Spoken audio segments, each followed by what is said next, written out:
are protected. Okay, that's the whole thing. Yeah. Apologies for a wonky tax question. One of the big concerns for some of our investors and Bloomberg readers is the tax treatment of carried interest. The president wants to change that.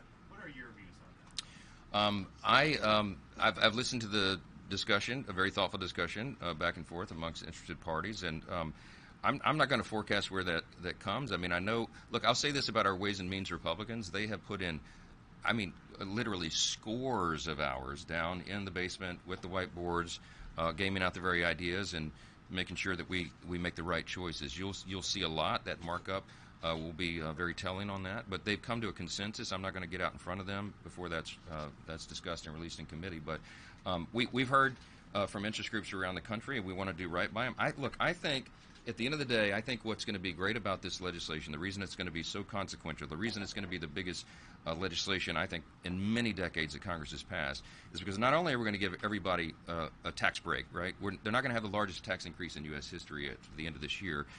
It's going to help hardworking families. It's going to be turbo boost to the economy, because I think this will send a message of stability to the markets, the bond market, the stock market, investors, job creators, entrepreneurs, that they have their tax rates permanent and solidified. They know they can plan accordingly, and that people have more money in their pocket to spend on their own families and their own needs and obligations. That's going to be good for everybody.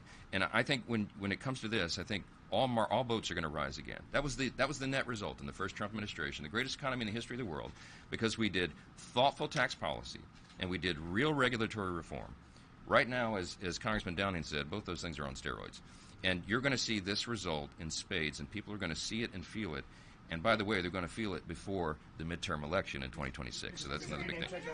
Last one. You inserted a provision